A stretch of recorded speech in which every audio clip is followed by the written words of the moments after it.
2002 সাল, সার্জে কারজাকিন মাত্র 12 বছর 7 মাস বয়সে বিশ্বের সর্বকনিষ্ঠ দাবাড়ু হিসাবে গ্র্যান্ডমাস্টার খেতাব অর্জন করেছিলেন। তখনও জন্ম হয়নি অভিমন্যু মিশ্রের। 2021 সাল, ভারতীয় বংশোদ্ভূত অভিমন্যু মিশ্র গ্র্যান্ডমাস্টার খেতাব অর্জন করতে সময় নেন মাত্র 12 বছর 4 মাস 25 দিন। 19 বছর টিকে থাকা কারজাকিনের রেকর্ডটি ভেঙে যায়। দাবার ইতিহাসে সর্বকনিষ্ঠ গ্র্যান্ডমাস্টার হিসাবে আত্মপ্রকাশ করেন অভিমন্যু মিশ্র। এই পর্বে আমরা বিশ্বের এই সর্বকনিষ্ঠ গ্র্যান্ডমাস্টারের খেলা থেকে 3টি সহজ পজিশন নিয়ে আলোচনা করব। পজিশনগুলো খুবই সহজ, বিগিনার বা ইন্টারমিডিয়েট লেভেলের খেলোয়াড়রা সহজেই বুঝতে পারবেন। তবে শুরু করার পূর্বে আরেকটি বিষয় বলে দেওয়া আবশ্যক যে যারা গ্র্যান্ডমাস্টার হতে চান তাদের প্রথমে ন্যূনতম 2600 ইলো রেটিং অর্জন করতে হবে। অনলাইনে খেলতে পারেন। যখন অনলাইনে 2600 রেটিং ছাড়িয়ে যাবে তখন নিজেই বুঝে যাবেন তারপর কি করা উচিত। তবে 2200 রেটিং ছাড়িয়ে গেলে সর্বোচ্চ খেতাব গ্র্যান্ডমাস্টার না হতে পারলেও অন্তত ক্যান্ডিডেট মাস্টার হওয়ার যোগ্যতা হবে। ওকে, তবে চলুন শুরু করা যাক। প্রথমে একটি অতি সহজ উদাহরণ দিয়ে শুরু করা যাক। এই অবস্থায় হোয়াইট প্লেয়ার রুক C7 চালে। খেয়াল করুন, রুক স্যাক্রিফাইস করা হয়নি। রুক ক্যাপচার করলে পরে নাইট দিয়ে ফর্ক করে কুইন লাভ করা যাবে। তারপর বিজয়ী হওয়া মোটেই কঠিন কাজ হবে না। 2 চাল হিসাব করে চাল দেয়া। তবে স্পষ্টতই বলা যায় যে খেলায় এরূপটি ঘটেনি, কিন্তু ব্যাটার পিস নিয়ে অভিমন্যু মিশ্র সহজেই বিজয়ী হতে পেরেছিলেন। আমাদের খেলায়ও প্রায়ই এরূপ 2 চাল চিন্তা করে ভালো চাল দেওয়ার সুযোগ থাকে। অধ্যয়নকারীদের সেগুলো মিস করা উচিত হবে না। এবার তুলনামূলক একটু জটিল এই উদাহরণটি নিয়ে আলোচনা করা যাক। এই অবস্থায় হোয়াইট প্লেয়ার একটি পণ লাভ করতে পারে। কিভাবে? রুক দিয়ে পণ ক্যাপচার, রিক্যাপচার করা বাধ্যতামূলক। এবার কুইন দিয়ে চেক ও ফর্ক। খেয়াল করুন, রুককে বাঁচানোর কোনো উপায় নেই। পরের চালে রুককে ক্যাপচার করা যাবে।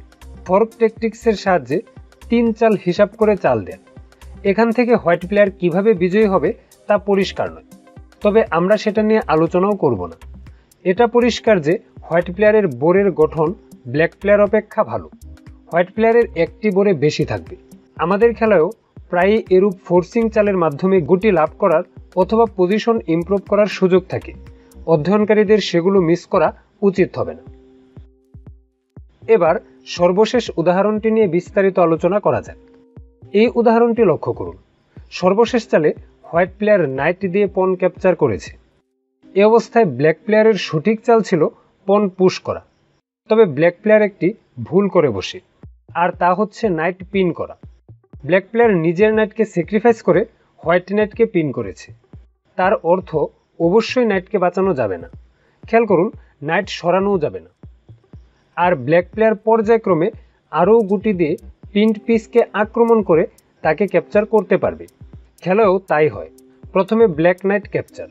ব্ল্যাক প্লেয়ার অন্য কোনো দিকে মনোযোগ না দিয়ে আরেকটি গুটি দিয়ে নাইটকে আক্রমণ করে। হোয়াইট প্লেয়ার প্রথমে তার রুক অ্যাক্টিভ করে। এবার আরও একটি গুটিকে আক্রমণে নিয়ে আসা হয়েছে। Queen B4, night capture. তারপর এক জোড়া রুক এক্সচেঞ্জ। এবার black player queen exchange offer করে। অধ্যয়নকারী ভিডিও পজ করে ফলাফল না আসা পর্যন্ত ক্যালকুলেশন করার চেষ্টা করুন।